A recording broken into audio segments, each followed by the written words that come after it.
ती स्त्री पुरुषांमध्ये उत्तम कोण आहे? तो पुरुष. ती कशावरून? तो कोणत्याही स्त्रीचे नाव उत्तम असल्याचे मी अजून ऐकले नाही.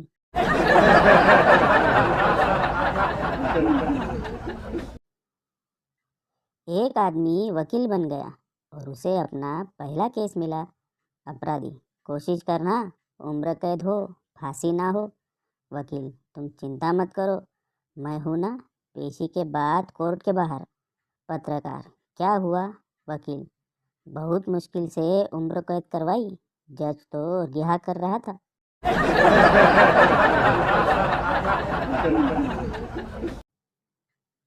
एकदा चंप्या एका नदीकाठी गेला. नदीच्या मधोमध त्याला एक पाटी दिसली. त्याने ती पाटी वाचायचा प्रयत्न केला, पण त्याला काही नीट वाचता येत नव्हती.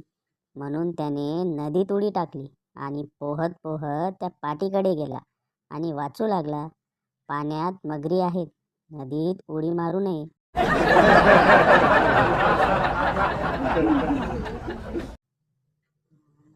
रस्त्यावर एक माणूस अचानक बेशुद्ध पडला. लोकांनी त्याच्या तोंडावर पाणी मारलं, पण शुद्धीवर आला नाही.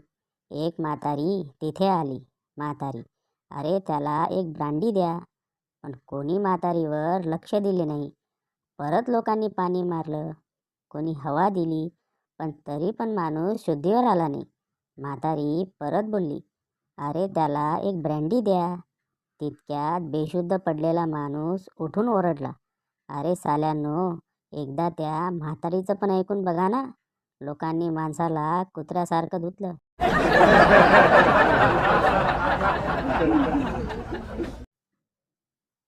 लग्नाच्या पहिल्या रात्री नवरा, खरं सांग, लग्नाआधी तुझे किती बॉयफ्रेंड होते?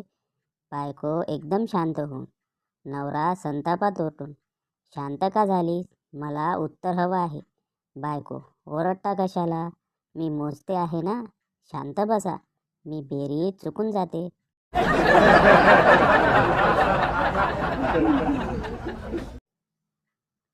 शाळेच्या फळ्यावर एक सुविचार लिहिला होता.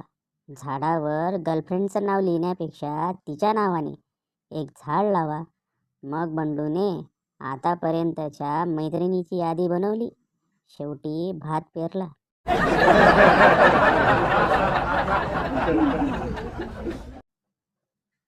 गण्या, काय रे, तुझे आणि वहिनीचे भांडण मिटले का?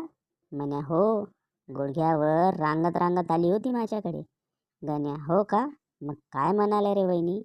म्हण्या, कॉटच्या खाली लपू नका, या बाहेर, मारणार नाही.